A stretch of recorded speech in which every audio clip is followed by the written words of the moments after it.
চারবারের বিশ্ব চ্যাম্পিয়ন জার্মানিকে ২-১ গোলে হারিয়ে বিশ্বকাপের নকআউট নিশ্চিত করেছে ইকুয়েডর। আর এই ঐতিহাসিক জয়ের আনন্দে আজ শুক্রবার দেশজুড়ে জাতীয় ছুটি ঘোষণা করেছেন president Danijel Noboa.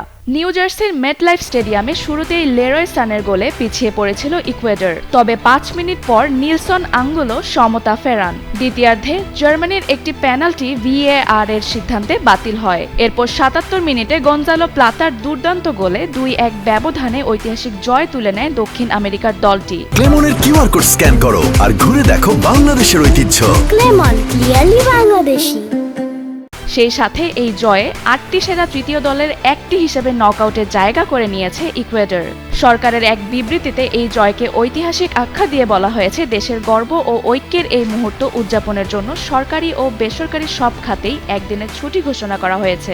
President Noboa নিজেও ছেলেকে নিয়ে স্টেডিয়ামে বসে ম্যাচটি দেখেছেন। জয়ের পর তিনি বলেন, সমালোচনা ও কঠিন সময় পেরিয়ে খেলোয়াড়রা পুরো দেশের জন্য অসাধারণ এক আনন্দের উপলক্ষ এনে দিয়েছেন। এদিকে গ্রুপ চ্যাম্পিয়ন হয়েছে Germany, runners up Ivory Coast. তৃতীয় হয়ে নকআউটে ওঠা ইকুয়েডরের পরবর্তী প্রতিপক্ষ এখনো চূড়ান্ত হয়নি।